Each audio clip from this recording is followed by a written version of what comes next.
भारत खंडे 9 में मैं फिर से एक बार आपका स्वागत करता हूं। साथियों, आप सभी लोग सुखी रहें, वैभवशाली रहें, समृद्धशाली रहें। भगवान भोलेनाथ आपके ऊपर कृपा करें और महादेव की कृपा आपको प्राप्त होती रहे। आप मुस्कुराते रहिए हमेशा। रूखा चेहरा अच्छा नहीं लगता, तो हंसते हुए चेहरे अच्छे लगते हैं। और गंभीरता भी नहीं अच्छी लगती। जीवन को बड़ी गंभीरता से नहीं लेना चाहिए। बहुत से लोगों को मैंने देखा है कि जीवन को बड़ी गंभीरता से लेते हैं। जीवन गंभीर है ही नहीं तो गंभीरता से लेने से क्या मतलब है। जीवन सहज सरल होना चाहिए। जब बच्चा पैदा होता है, छोटा सा बच्चा होता है, उसको ज्ञान नहीं होता कि वो गिर पड़ेगा नीचे की तरफ। उसको ये भी ज्ञान नहीं होता कि कौन भोजन देगा, कौन पानी देगा, माँ के स्तन से दूध कैसे मिलेगा, मिलेगा भी कि नहीं मिलेगा, बेफिक्र रहता है। तो बच्चे को आप देखो तो मुस्कुराता है तो आप भी मुस्कुरा दोगे। उसके अंदर इतनी सुंदरता होती है। जब तक जीवन को गंभीरता से लेना, आप जैसे बच्चा है, बच्चा जीवन को गंभीरता से नहीं लेता। जब तक आप गंभीरता से जीवन को लेते रहेंगे तब तक आपके चेहरे पर मुस्कुराहट कृत्रिम रहेगी, बनावटी रहेगी। और जब आप जीवन को गंभीरता से नहीं लेंगे तो आपके चेहरे की मुस्कुराहट पवित्र रहेगी, अच्छी रहेगी, काल्पनिक नहीं रहेगी, बनावटी नहीं रहेगी। तो कभी भी जीवन को गंभीरता से आप मत लेना। और जिसने भी जीवन को गंभीरता से लिया ना, उसने अपने पूरे जीवन को नरक बना लिया। जिंदगी का जितना बोझ है अपने सिर पर लाद करके चलने से कोई फायदा नहीं है। हमारे पास तमाम लोग जो है काउंसलिंग के लिए आते हैं तो काउंसलिंग में यही प्रश्न करते हैं कि मैं डिप्रेशन में हूँ, एंजाइटी है, दिक्कतें हैं। कोई पत्नी से परेशान है तो कोई पति से परेशान है तो कोई परिवार से परेशान है, कुटुंबियों ने परेशान कर रखा है, और किसी को किसी ने नहीं परेशान कर रखा है तो देश अहबाब ने परेशान कर दिया है, पड़ोसियों ने परेशान कर रखा है। तो आखिर ये परेशानियों का बोझ लेकर के घूम क्यों रहे हो।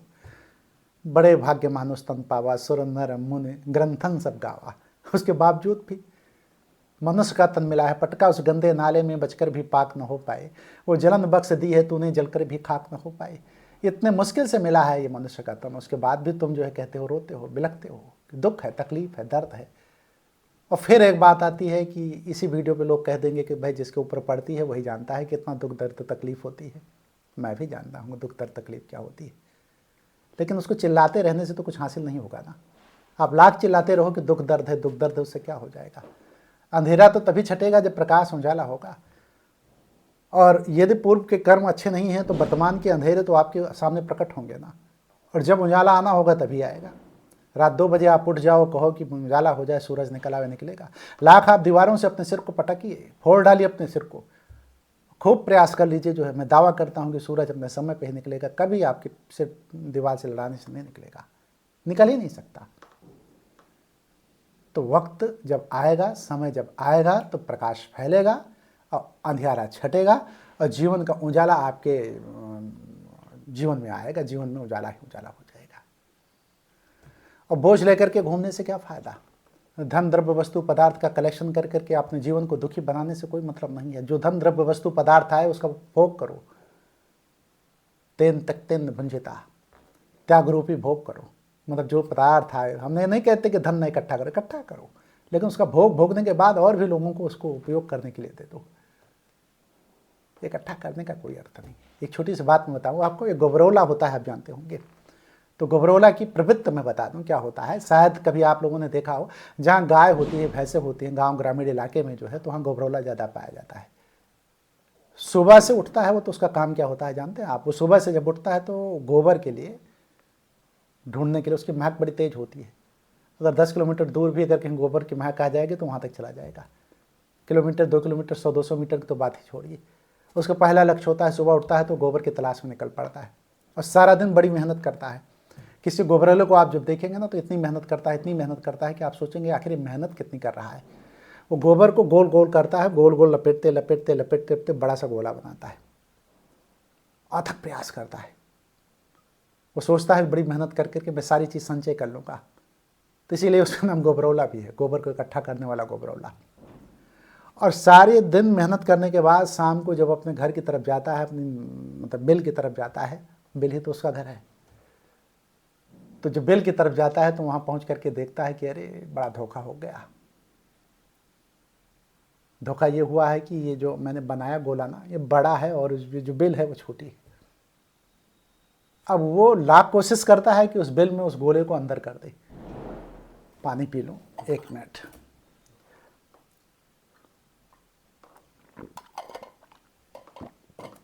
लाख कोशिश करता है कि उस बिल के अंदर उस गोले को अंदर कर दें।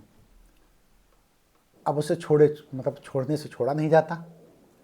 आखिर वो छोड़ दे तो सारी मेहनत उसकी डांड चली गई। इतना मेहनत किया सारा दिन, मेहनत का परिणाम क्या आया?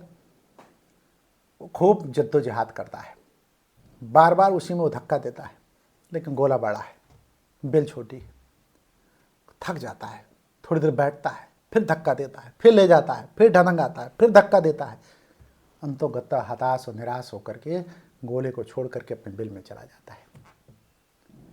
ज़्यादातर मनुष्य यही कर रहे हैं, पूरी ज़िंदगी जद्दोजहद करते हैं गोला बनाने में। गोला बना करके ज़िंदगी के जद्दोजहद को उसी में समाप्त करने की कोशिश करते हुए जो है कि हमारा ये गोला है, बड़ा गोला है और मैं इस गोले को इकट्ठा करूँगा, अपने साथ ले जाऊँगा। कभी भी आप किसी भी व्यक्ति को जो है, जितना भी गोला उसने बनाया सब छोड़ के जा कर के, छोड़ना ही पड़ता है, छोड़कर ही जाना पड़ता है।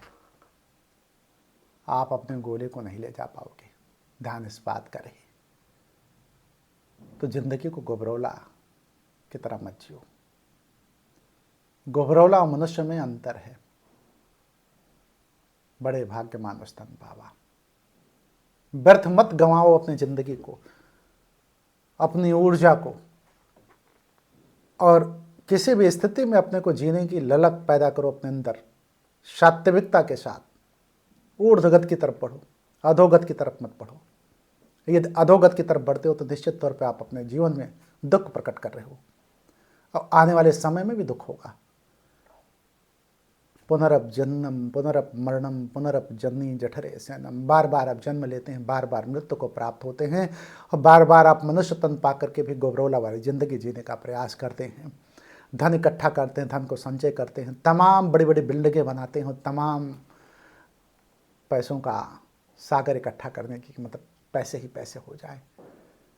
फिर मैं यहाँ कहूँगा, पैसा इकट्ठा करना बुरी बात नहीं है, बिल्डिंगें बनाना भी बुरी बात नहीं है, धन संचय कीजिए, कोई दिक्कत नहीं है, लेकिन तेन त्यक्तेन भुंजिता, मैं बार बार कह रहा हूँ, त्याग रूपी भोग हो। अगर ऐसा नहीं कर रहे हैं तो आपका जीवन व्यर्थ है। यही पशु प्रवृत्ति है कि आप ही चरे। मनुष्य है वही कि जो मनुष्य के लिए मरे। आपको अपने अंदर परिवर्तन लाना होगा। और एक बात मैं आपको बता दूं, जिस दिन आप जो है गोबरौला वाली ज़िंदगी छोड़ देंगे, उन्मुक्त होकर के जीने का रास्ता अपना लेंगे, उस दिन आपके ऊपर कोई डिप्रेशन नहीं रह जाएगा, कोई एंजाइटी नहीं रह जाएगी। लाख उधारी हो आपके पास, प्रसन्नचित्त रहिए। आप कर्म कीजिए, देने का प्रयास कीजिए। जिस व्यक्ति ने भगवान के ऊपर अपने पूरे जीवन को छोड़ दिया, भाग्य के ऊपर छोड़ दिया, नियत के ऊपर छोड़ दिया और कर्म में तल्लीन हो गया, उसका जीवन सुधर गया। आपके बस में कुछ नहीं है, आपके बस में सिर्फ एक चीज है, कर्म करने का अधिकार तुझे प्राप्त है बस। और कर्म करते समय जो फल मिलेगा उसकी भी चिंता छोड़ दो। फल तो मिलेगा ही मिलेगा। जब कर्म करोगे तो फल जाएगा कहाँ? कर्म के बाद तो फल मिलना ही मिलना है। तो जिस व्यक्ति ने अपने कर्म को तेज किया, उस व्यक्ति का जीवन सफल हो गया, आनंदित हो गया। दुख के बादल छट गए, सुख का बादल आ गया, और धैर्य आपकी परीक्षा लेता है। यदि दुख के बादल आपके ऊपर हैं तो धैर्य आपको रखना होगा, और यदि धैर्य आपका बना रहा तो निश्चित एक दिन उजाला होगा। मैंने बताया ना, सूरज जब अस्त होता है तो उदय भी होता है, अंधेरे के बाद उजाला होता है, बुरे दिन के बाद अच्छा दिन आता है। हर चीज के दो पहलू हैं। अगर रात है तभी दिन है, अगर पवित्रता है तो अपवित्रता भी है। हर चीज के दो पहलू, सिक्के के दो पहलू होते हैं, हेड और टेल होता है। अगर आपके मित्र हैं तो दुश्मन भी होंगे। कहने का अर्थ यह है कि जब दुख के बादल आए तो तय मान करके चलो कि सुख आएगा ही आएगा। जब दुख आता है ना तो सुख पीछे इंतजार करता है, और वो धक्का दे के दुख को कहता है कि हटो, बहुत देर हो गया तुझे यहाँ रुके हुए, अब तुम हट जाओ, मैं आता हूँ। लेकिन जब सुख आता है तो दुख भी आएगा।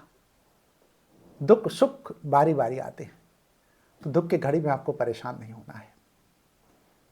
हमने देखा है कि तमाम लोगों की नौकरी में नहीं मिली तो डिप्रेशन में चले गए।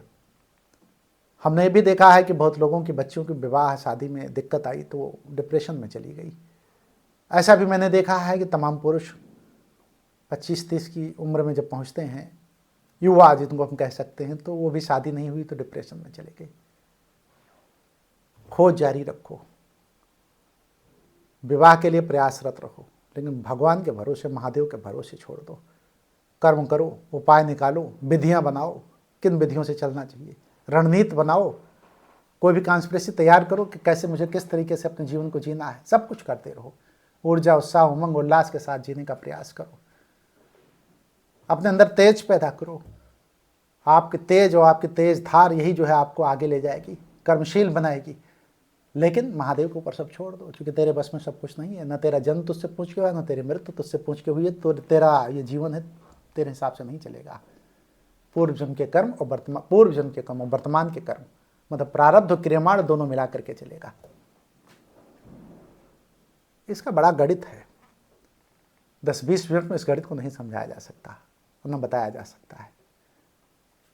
सामान्य जीवन को समझना व्यक्ति के बस की बात नहीं है। इतने बड़े प्रारब्ध को थोड़ा बहुत मेन हेडिंग तो हम बता सकते हैं, उसी में आप समझने का प्रयास कीजिए।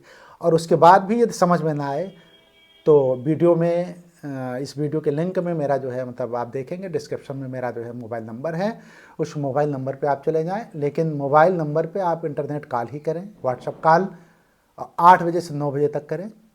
कोई समस्या है, कोई दिक्कत है, कोई परेशानी है, कोई तमाम विधियां आपको नहीं मिल रही, किन विधियों पे चल करके आपको जो है एक शानदार आनंदपूर्ण जीवन जीने का मौका मिले, ये सब विधि अगर जानना है, समझना है, तो हमारे नंबर पे आप कांटेक्ट कर सकते हैं। बहुत से लोग बड़े गंभीर प्रश्न जो है, बड़े लंबे प्रश्न होते हैं, उनको रखते हैं, तो मैं कहता हूं कि मेरे नंबर पे आप कांटेक्ट कर लो। क्योंकि बड़े प्रश्न जो होते हैं, जो टिपिकल प्रश्न होते हैं, उनको लिख करके नहीं बताया जा सकता। तो कांटेक्ट करेंगे तो उसके बाद जो है हम उनको सुझाव, उपाय, तरीके बता देंगे। और कोई भी काउंसलिंग फ्री होती है, पैसा नहीं लिया जाता, ध्यान इस बात का रहे। बहुत से लोग मुझसे प्रश्न करते हैं कि ये काउंसलिंग का चार्ज क्या है। तो आपकी जानकारी के लिए मैं बता दूं कि किसी भी काउंसलिंग का कोई चार्ज नहीं लिया जाता है। एक तो ये हो गया, और दूसरा मेरा सिर्फ उद्देश्य होता है कि महादेव ने मुझे जो ऊर्जा दी हुई है वो ऊर्जा आप तक कैसे पहुंचाई जाए।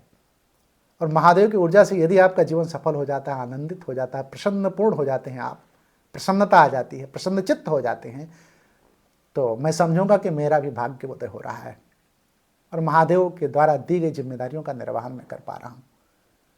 तो इसलिए मैं आपके चेहरे पर मुस्कान देखना चाहता हूँ, आनंदित देखना चाहता हूँ, प्रसन्नचित्त देखना चाहता हूँ, और धन धान्य वैभव से परिपूर्ण देखना चाहता हूँ। और ऐसे लोग जो तमाम कठिनाइयों से गुजर रहे हैं, उनको उन कठिनाइयों से बाहर निकालने का मेरा प्रयास रहता है। क्योंकि महादेव का की इजाज़त है, महादेव का आदेश है कि ऐसा कर्म करने के लिए मुझे प्रेरित मैं हुआ हूँ महादेव की तरफ से, तो वही मैं कर रहा हूँ। तो आपसे अनुरोध है कि किसी भी प्रकार का प्रश्न है तो आप हमारे कमेंट बॉक्स में, कमेंट सेक्शन में जा करके रखें, और मेरे विशेष नंबर पे भी आप बातचीत कर सकते हैं। वीडियो को मैं समाप्त करूंगा। वीडियो में यदि कोई प्रश्न हो तो आप रखें, और यदि प्रश्न नहीं है तो महादेव की ऊर्जा प्राप्त करने के लिए हर हर महादेव जरूर लिख दें। लेकिन लिखते समय इस बात का ध्यान रखें कि हर हर महादेव लिखते समय ये जरूर मुंह से बोलें एक बार कि हर हर महादेव, तो उसकी पॉजिटिविटी आप तक जाएगी, ऊर्जा आप तक जाएगी। और मैं भी आप लोगों से कहूँगा हर हर महादेव।